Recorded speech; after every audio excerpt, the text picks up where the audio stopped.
どうも、底辺アクアリスト黄昏です。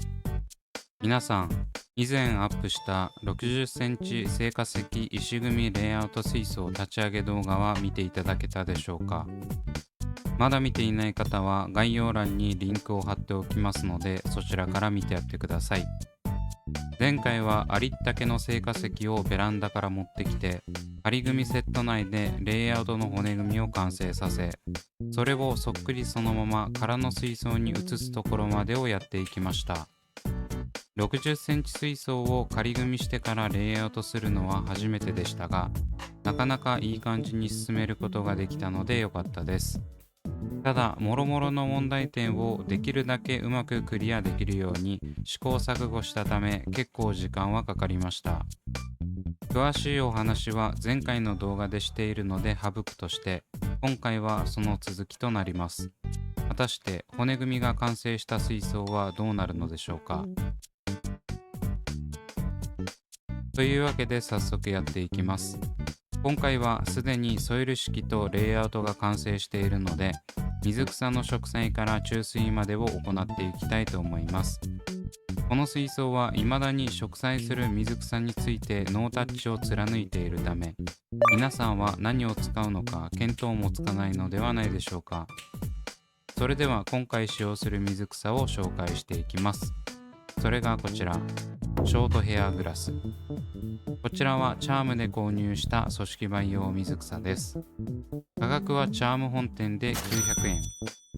値上がりが厳しい昨今、組織培養水草が1カップ1000円を切っているのはとてもありがたいですね。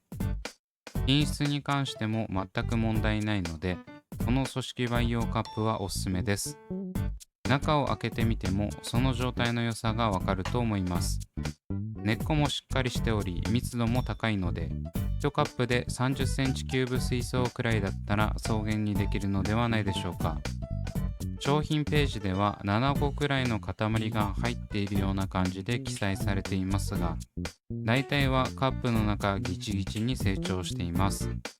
3カップ目のものは意外と塊感ありましたね。これは商品の状態によって結構変わってくると思うので一概には言えません。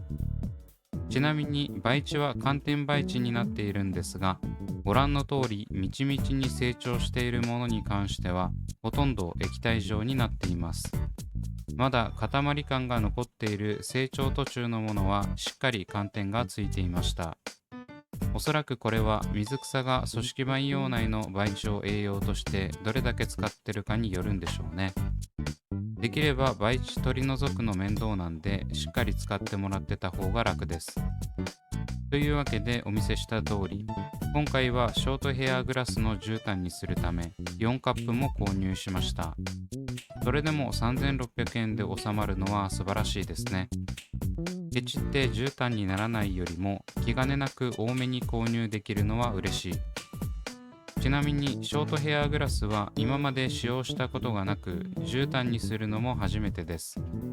この水槽は歴代でキューパパールグラスの絨毯、ニューラージパールグラスの絨毯に挑戦したので、今回はショートヘアグラスの出番ということですね。果たしてうまくいくのでしょうか。というわけで植栽準備に入るんですが、その前に積み上げた石の安定性を上げるために、いつもの紙旗の液状接着剤と補助剤を使って補強していきます。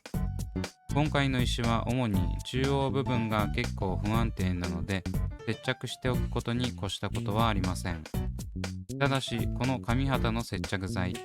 他の接着剤より隙間を埋めて接着することで強度は増すんですが、過信は禁物です。ケチらずにベタベタにくっつけても取れるときは取れるので、最低限の安全性は確保しておきましょう。こんな感じで隙間に補助剤を滑り込ませれば簡単に石同士を接着できます。ちょっとずれちゃったのはご愛嬌。ちなみに補助剤はグレーのものを使用し、できるだけ目立たないようにしています。他にも茶色や緑色の補助剤もあるので、接着する素材に合わせて変えていきましょう。というわけで石の接着も完了したところで植栽していきます。まずはソイルを湿らせるためにいつもの浄水器で水を散布していきます。これが本当に楽で、ノズルの放出タイプをスプレーにすることで手でカシャカシャ霧吹きしなくてもあっという間にしっかり湿らせることができます。おまけにこんな感じで水槽全面に吹きかけることで動画でよくある水滴で中が見えない問題も解決。わざわざタオルで拭く必要もないんです。この浄水器とホースリールの組み合わせはマジで神なので、余裕のある方はぜひ導入を検討してみてください。ちなみに前回の動画では言い忘れましたが、石の配置に合わせて後傾部分の盛り土は左右を高めにしております。というわけで組織培養水草4カップをすべて下処理してきました。なかなか時間がかかりましたが、いい塩梅に株分けすることができたのではないでしょうか。これだけ大量にあればしっかりと最初から密に植えることができそうです。適当に4カップ分買いましたが、これくらいでちょうど良かったかもしれないですね。それでは植栽していきます。まずは肝心の前茎部分から。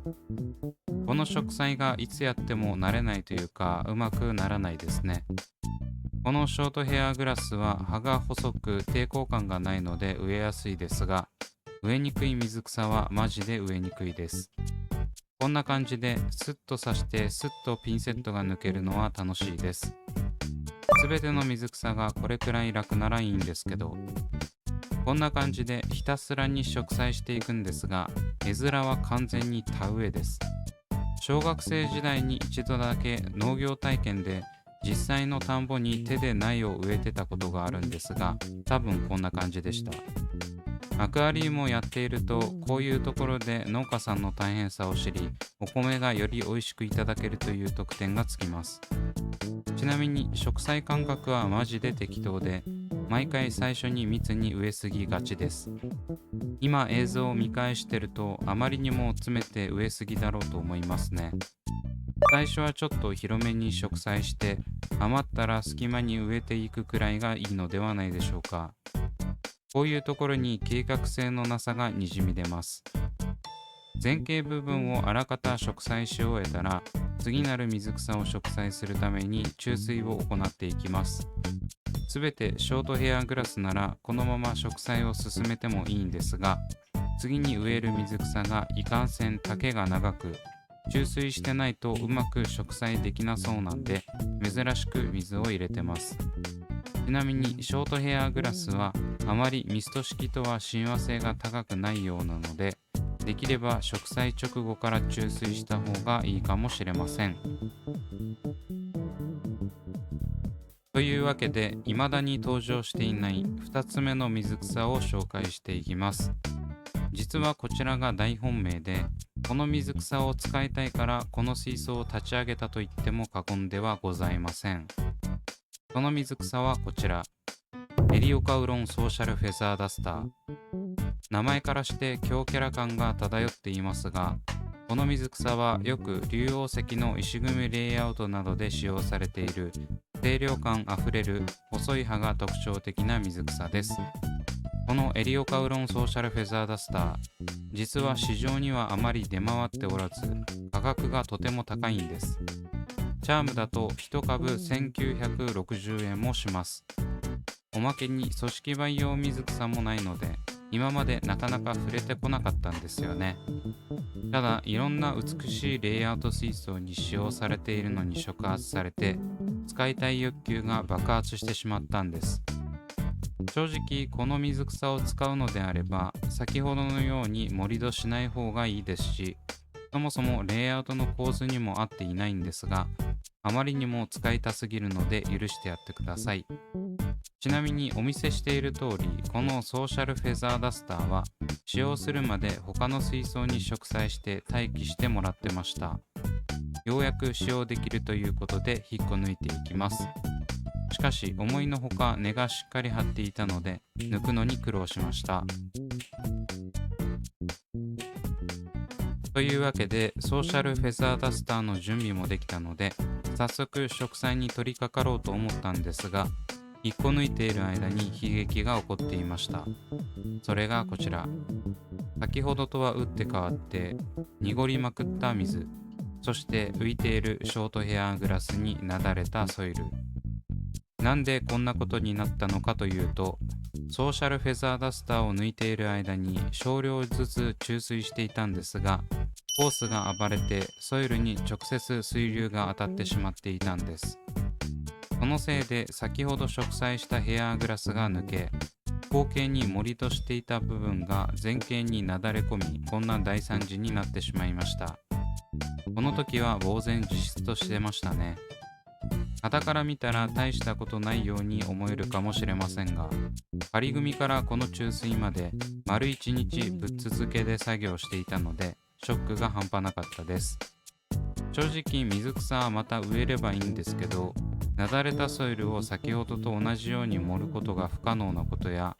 アマゾニアが中から出てきて収集がつかない状態を見ると、やる気が一気にそがれました。皆さんは自分のように注水中に水槽から目を離さないようにしましょう。ライフポイントは0を通り越してマイナスになっていますが、ここで手を止めるわけにもいかないので作業を再開していきます。まずは浮いているショートヘアグラスを回収していきます。また同じように植栽しないといけないと思うと気が重いですね。続いては右と中央の石の間からなだれてしまったソイルを後ろに戻していきます。この時に広範囲に漏れ出てしまったため、前傾のソイルの高さがガチャガチャになっちゃいました。おまけにショートヘアグラスを植栽しているので、うかつにソイルを吸い取れないというジレンマに陥ってます。最終的にいろんなところにソイルが飛散してたため、注水前と全く同じようにすることは不可能だと割り切って、ある程度のところでやめました。撮影する気力がなかったので、ショートヘアグラスは全部植栽し直した状態から続きます。仕上げに浮いているショートヘアグラスを回収して、使える株は再度植え直します。結構水が澄んでいるのは、植栽中にずっと水替えを行っていたからです。濁りを取るのとソイルの栄養分を少し減らす目的。最後に左奥に先ほど引っこ抜いてきたエリオカウロンソーシャルフェザーダスターを植栽していきます。これが結構植栽が難しく、見た目以上に苦戦しました。葉自体は細くて抵抗感がないんですが、根の方は意外としっかりしているため、近くまで刺しておかないと浮いてきちゃいます。結構株数もあったんで大変でしたね。というわけで全ての作業が完了した状態がこちら。右側のなだれたところはアマゾニアが露出しててみっともないですが、そこには目をつむってやってください。とりあえず注水まで終わらせられたので満足です。ただこうやって見ると、やはりソーシャルフェザーダスターを植栽するなら盛り土しないレイアウトの方が良かったですね。根元が見えない方がいい水草だと感じました。それか中継層を植栽してごまかすかですね。正直これを見てもソーシャルフェザーダスターは打足感が半端ないんですが、とりあえず使ってみたかったので満足です。もし満足したらショートヘアグラスだけにするかもしれません。それまではこの状態でお付き合いください。そんな感じでようやく立ち上げが完了したこの水槽。アクシデントもありましたが、今後無事に維持することができるのでしょうか。というわけで今回はここまで。Twitter と Instagram やっておりましたので、それもいただいていると一緒です。それではございました。